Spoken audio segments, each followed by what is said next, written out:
There's an equation for gravity. So it's like asking you to solve for the force of gravity. Solve for the force of gravity. Is that what it says, right? Yeah. So if you go back here.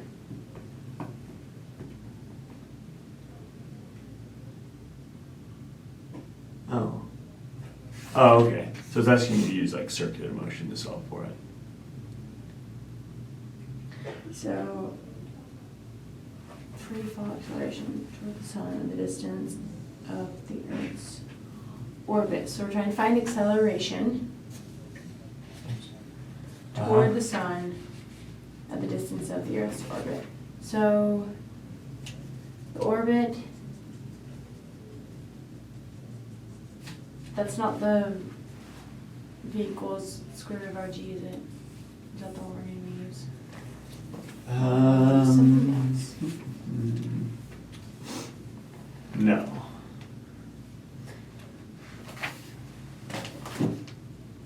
Okay. So you're trying to find the acceleration this way, right? Free fall acceleration straight towards the sun. Yeah. So what kind of acceleration is that? Centripetal. What are the equations for that? V squared of R, or the, what's it called? Omega. Yeah. Squared, or. Okay. So we want to solve for this. We can use one of these two equations. Okay, so we need a radius, and that's just the distance, Yep. and it is 1.5 times 10 to the 11th. Is that kilometers or meters?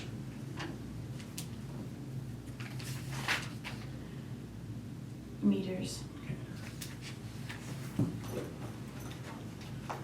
Kilometers would make it smaller, right? Kilometers make it bigger. So if this is 1.5 times 10 to the 11th kilometers, then you multiply by 1,000 to get it in meters. Oh, really? Yeah. So like, meters is bigger than kilometers? Or kilometers is bigger than meters, right? yeah, kilometers is bigger than meters. So So this don't is you divide? Because if it's bigger, then it's gonna be less. So you have this kilometers over 1 kilometer times 1,000 meters. So this is the conversion factor. There's 1,000 meters in every 1 kilometer. You want to get kilometers to cancel. Okay. So there'll be more meters than kilometers. 1,000 times more. But this isn't meters, so we don't need to worry about it. Okay? So we've got a radius. So what else do we need though? Velocity or omega. So how would we find either one of those? Which one would be easiest to find? Velocity is distance over time, Uh-huh. and omega is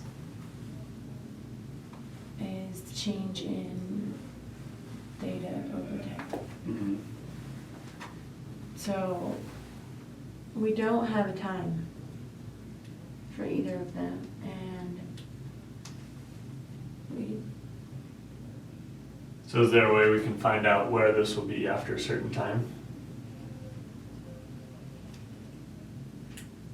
I don't know. So the Earth, how long does it take to orbit the sun? A year. Mm-hmm. So we could say our time is 1 year. And how far has it gone? When we are measuring it. Yeah, so after 1 year, it started here and it went all the way around its orbit. So how far is that? 1 revolution. Okay. So is that a distance or a angle measurement? That's an omega. Yeah. So you have 1 revolution per year is your omega. Cool. And can we just multiply that with R? Yeah, so you can, well, Or does that need to be changed first? Right, so what does your omega need to be in for this to work? I don't know.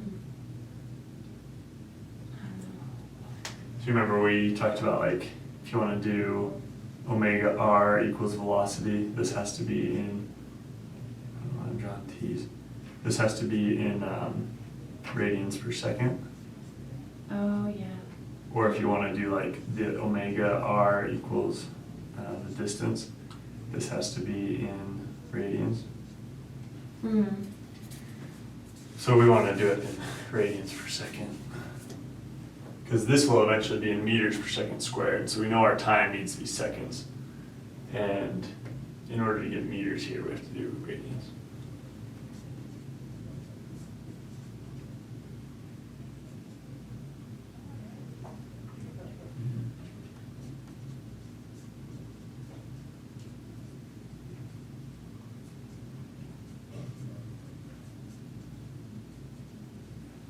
Oh, man. Is that what you're doing? Yeah. So to go from years into seconds,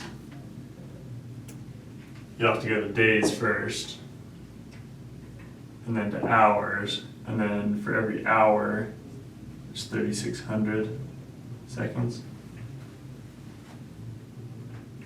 Yeah. That's a lot of conversion factors.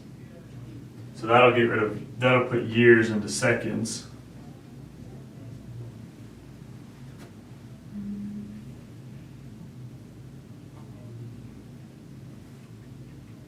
You put 3,600 seconds. Yeah. So you can do it either way. You can say that 1 hour is equal to 60 minutes, and then 1 minute, 60 seconds. Which is faster. This is 3,600. So usually you'll end up with like miles per hour, and you're trying to convert to seconds.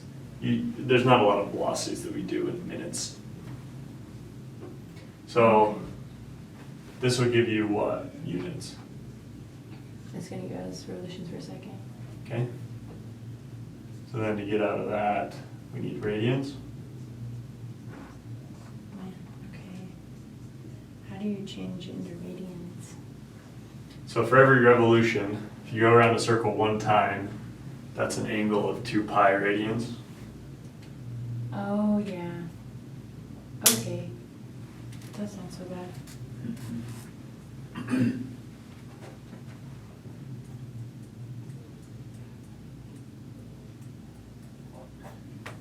Over revolution. And so then you just cancel out your revolutions and you get 2 pi radians per second. Yeah, but this will be added on to all of this stuff, right? Mm-hmm.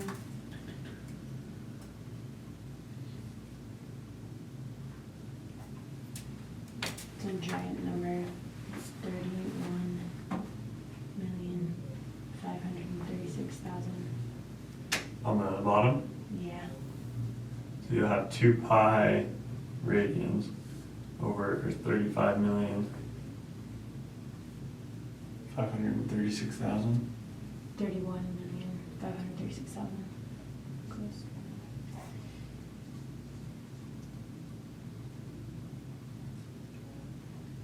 Seconds. Okay. So that's how many seconds are in a year. So you can memorize that. Wow. Kind of handy. Okay, now we have everything we need for the equation.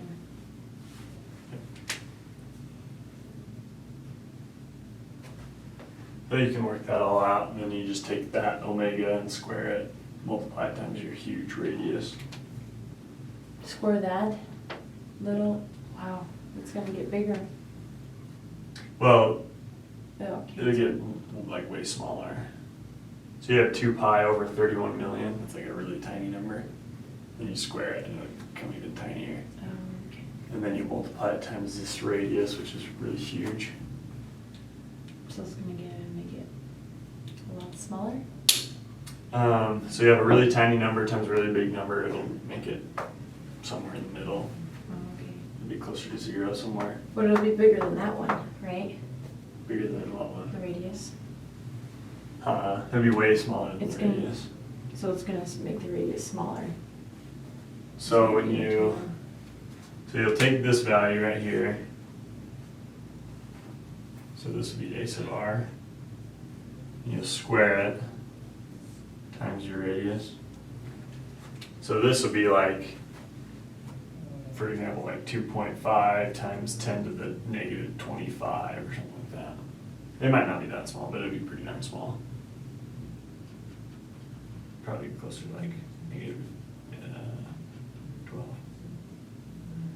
Oh, okay. Times something that's like 1.5 times 10 to the 11th. So it'll end up being Okay. like point something probably. I don't really know. I'm just kind of guessing at these two. Or I'm not guessing that one, but I'm guessing what that will be. Okay. Okay, got that. Okay. But it's just calculator stuff from the one. Let me go buy myself a nice calculator. I deserve it. What's your major? Civil engineering. Okay. Rather than going out and buying like a TI-84 or something, a big graphing calculator, buy one of the, you get TI-36 or something like that. They're only $25. Mm-hmm. You can go at the bookstore, they have them. I think it's like the TI-36 Pro or something like that. And it kind of looks like a graphing calculator, it just has a little bit smaller screen. And they're like thinner, and my friend just bought one and they're only $25. Are they nice? Yeah, they're nicer. Like, this one I have, I think you can probably get these kind, this kind for like $15 or something like that. Mhm. Maybe even cheaper than that. And they're okay, but the TI-36 is way better. It's not that much more expensive. But what you'll find in like engineering classes, they'll never let you use graphing calculators in tests. Yeah. And so if you have one, like I have a graphing calculator that I had in high school and I never use it. I don't even use it on the homework because it's not that, because if you get practice on the graphing calculator, then you have to switch calculators in the test. Doesn't really help you. Yeah. But if you get like a TI-36, it's like the best non-graphing calculator. And that's then one you can still use on the test. Yeah, they'll let you use it on pretty much all the tests through the rest of your time here. That's nice. Okay. So just make sure you don't get a graphing calculator, because that'd be like $120. Yeah, those things are expensive. And then you'd never be able to use it.